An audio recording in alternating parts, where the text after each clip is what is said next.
ginilah penampakan dari benteng benteng Sultan Buton yang keren banget. Karena yang bikin keren itu ialah pada zaman itu masih susah ya kalau kita bilang, secara teknologi juga, secara arsitektur, secara usaha itu masih susah gitu loh. Kalau kita mau buat benteng sebesar ini, semegah ini, hanya bermodalkan batu kapur yang disusun, lihat detailnya kayak gini.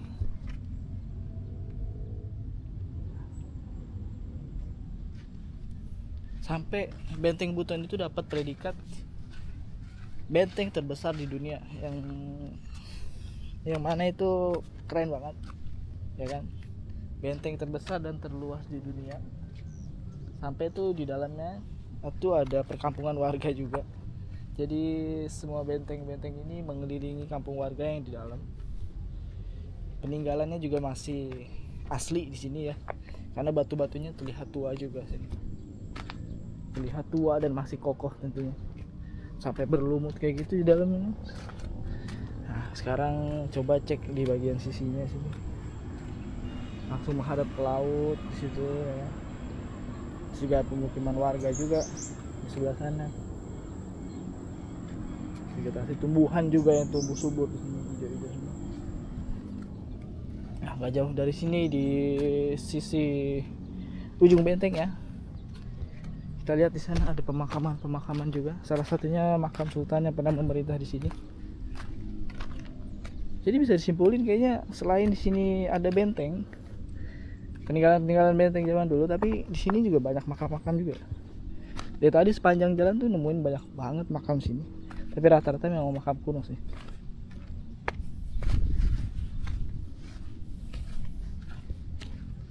Keren kan?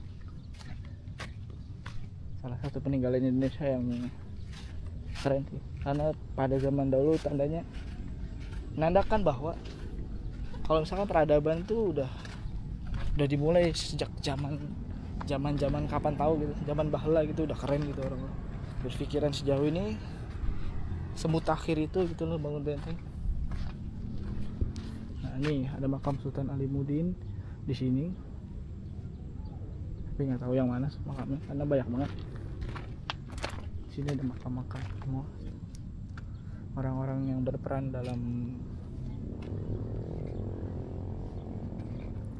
berperan di Kesultanan Buton di sini, yang udah ngejaga dan merawat semuanya sampai bisa terus makmur. Laut dan pemandangan luas yang sangat cantik dengan pemandangan kota Bau di sini. Sebenarnya di sini luas banget sebenarnya. Masih ada jalan sampai sana lagi. Kita coba cek. Yang unik dari daerah ini juga karena di sini itu ada perkampungan warga. Kita lihat di sini ada rumah panggung. Juga di sini ada kelurahan juga sini. Jadi di dalam kompleks benteng ini ada perkampungan warga sekarang. Saking luasnya sampai sekarang dijadikan perkampungan warga dan sangat bersih juga, dirawat sini. Sekarang kita tiba di Gerbang Lanto. Jadi gue baca sini Gerbang Lanto ialah pintu gerbang utama benteng keraton menghadap ke arah utara untuk menerima tamu-tamu resmi yang berkunjung ke Keratonan Sultanan. Nah, jadi tepatnya kayak gitu. Nah, jadi pintu itu yang dimaksud tadi, barangkali nanti ada tamu gitu ya yang datang mau kunjungin Sultanan Buton, biasanya mereka bakal disambut dari sini nih, ya kan?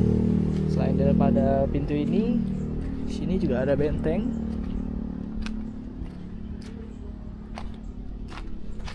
Benteng lagi. Jadi itu di setiap sisi dari wilayah ini tuh memang kayak ada benteng-benteng ini yang dilengkapi dengan meriamnya juga. Ada dua buah meriam yang langsung mengarah ke laut. Nah, jadi tangganya dari situ. Kalau misalkan ada tamu yang datang gitu ya, kucuk kucuk kucuk, terus dia masuk ke sini. Ya nanti prajuritnya itu dia langsung menyambut si tamu tadi.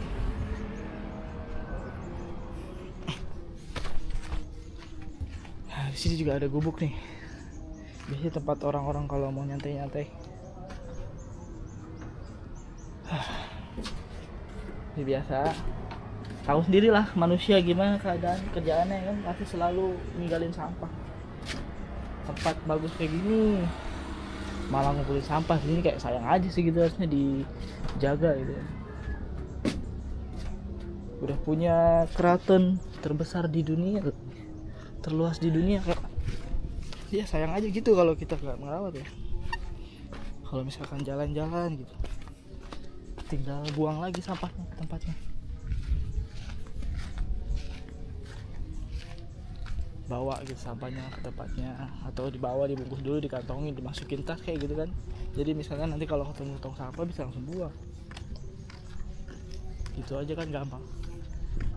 Jadinya di setiap wilayah atau tempat wisata yang famous gitu, yang terkenal, jadi bersih, enak kan kalau jalan-jalan kayak gitu. Nah, sini ada lagi nih Bastion Gaman. Di setiap sudutnya tuh pasti selalu ada bastion. Ialah kubu pertahanan di sini, Bastion Gaman. Kita cek Bastion Gaman. Sebenarnya sih kurang lebih sama aja kayak tadi. Masih mencari perbedaannya di antara bastion-bastion yang lain. Mungkin di sini bastionnya yang sedikit berbeda karena ada jendela kecil deh.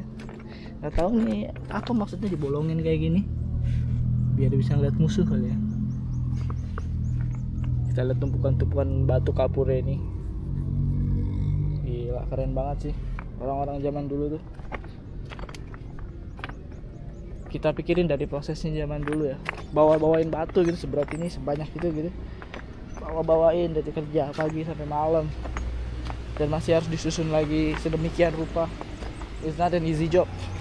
Itu bukan kerjaan yang mudah, karena sumpahnya terhadap tanah air gitu kan, demi melindungi negaranya, demi melindungi wilayahnya, mereka rela bekerja dari pagi sampai malam buat membangun benteng ini yang terbuat dari batu-batu.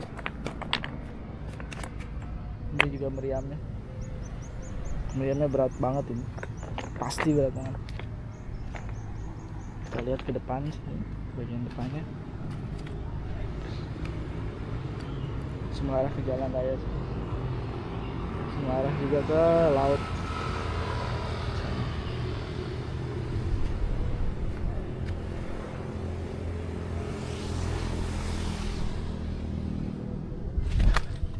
Sebuah pengalaman berharga di sini, sangat bagus juga tempatnya. Sebenarnya pemerintah kota Bau-Bau ini kelihatannya sudah merawat dan berpartisipasi banyak juga ya sama pengembangan wisata di sini.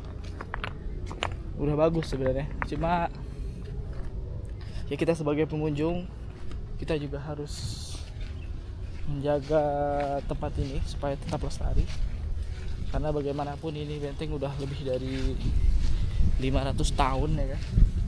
Gila, udah vintage banget, udah tua banget ini, dan masih berdiri kokoh kayak begini.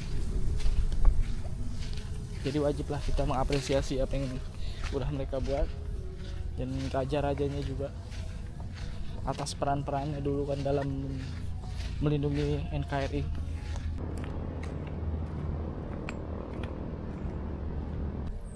Di kompleks ini selain ada benteng-benteng tadi yang mengelilingi wilayah ini, sini juga ada masjid tertua juga. Masjid yang dibangun pada tahun 1541 ada di belakang saya di sini. Masjid Kesultanan Buton dulu.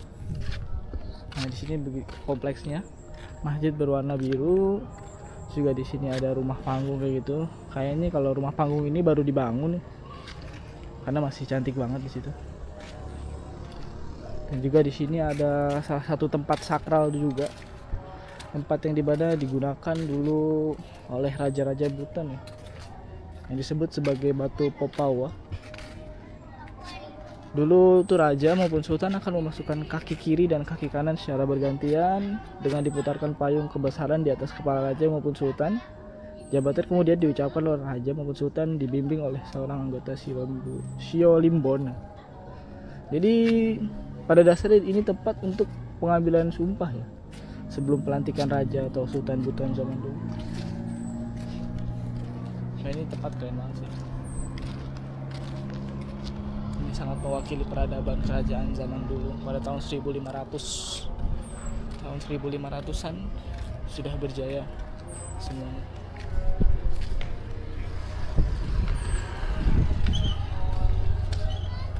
Sini berikut ini kompleks dari masjidnya, sudah sangat tertata rapi. Di dekat masjidnya, di dekat masjid Sultanan tadi ada makam Sultan Buton ke-1 di sini, Sultan Murhum, yang namanya diabadikan jadi nama pelabuhan kemarin waktu datang ke bawah. Ini kalau dilihat dan dibandingkan dengan sultan-sultan sebelumnya, makam di sini lebih besar, lebih bagus juga, dipagerin, warnanya putih seperti ini, bagus sekali. Ada tangga juga, mungkin di sini jadi tempat untuk orang ziarah. Halo adik, apa kabar? Baik. Siapa nama? Ahmed. Siapa? Ahmed. Kamu siapa nama? Putra. Putra. Dari sini kah? Ya. Asli Buton. Ya. Kelas berapa sekarang? Kelas 5. Kelas 5. Kamu? Kelas 8. Sekolah di mana? Di sana. Di sini. Iya. SMP ada juga di sini. Ada di atas. Oh, di atas. SMA ada kah? SMA di bawah. Oh, di bawah. Jadi kalau mau sekolah terus turun dulu gitu, Neng. Bagus, bagus. Salaman dulu. Salaman dulu. Oke. Saya naik ke atas dulu, oke? Ya. Nah, jadi ini kompleks makamnya sangat besar. Kalau mau masuk di sini ada tangganya. Juga ada pohon besar juga di sini. Itu kompleks makam di atas. Karena hari ini gue make celana pendek, jadi nggak enak mau masuk, takut disangka nggak sopan. Jadi kita beri penghormatannya dari sini aja untuk makam Sultan Murhum. Sultan Murhum, long live Sultan Murhum. Sultan pertama di Buton yang membawa ajaran Islam masuk dan mengaplikasikannya ke kehidupan sosial di sini. Seperti yang tadi gue bilang, di sini juga banyak pemukiman warga. Jadi capek banget kalau emang mau muterin semuanya. Tuh perumahannya juga masih vintage banget. Masih terbuat dari kayu gitu. Itu pasti dulunya itu rumah panggung. Terus di bawahnya dibuat kayak ruangan kayak gitu, nggak tahu garasi atau apa. Untuk kompleksnya ini udah bagus banget. Tanamannya udah tertata rapi, rindang juga di sini. Jadi sangat friendly ya untuk kawan-kawan kalau misalnya mau kesini.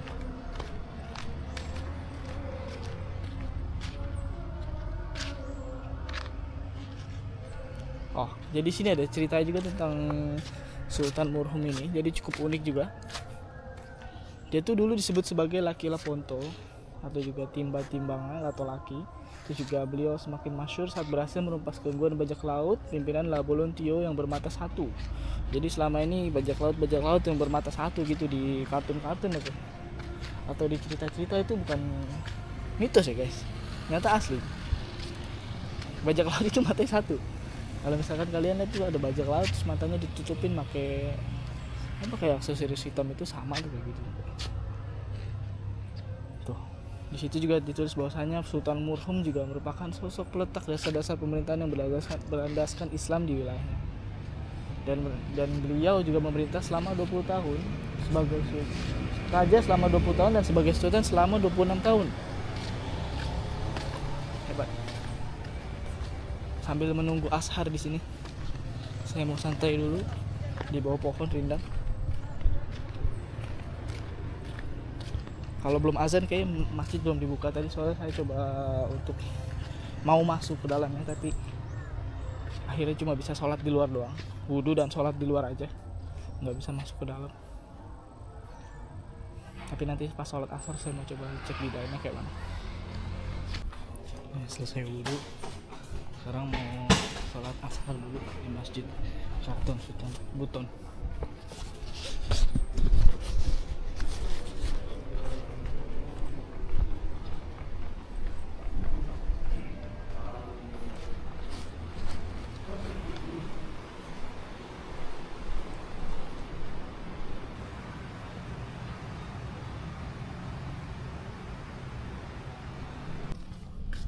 Ya, jadi begitu semua peninggalan dari Kesultanan Buton dulu. Bukan salah satu sih, tapi kesultanan paling tua di Indonesia Timur sih, dengan sistem yang paling unik juga. Ada anjing lagi, ada anjing. Ini tiba-tiba ada anjing sini. Gak apa-apa, kalau kita baik, dia baik juga kan. Jadi sebenarnya gue takut anjing. Waduh, ada 2 anjing ya. Nanti keep calm aja kalau ada anjing. Kalau kita takut dia takut. Kalau kita takut nanti dia ngejar. Tadi waktu perjalanan ke sini, waktu perjalanan datang ke keraton kesultanan ini dan benteng ini, diinfoin kalau misalkan untuk ojol di sini paling terkenal tuh Maxim ya. Kata abangnya sih ada, abang Grab, tapi drivernya sedikit katanya. Ya udah, langsung OTW download Maxim dan order juga di sini. Mau ke pantai Lakeba namanya. Lihat di Google Maps sih cantik ya. Airnya warna biru juga. Terus sana lumayan famous juga, lumayan terkenal. Kita cek nanti seperti apa.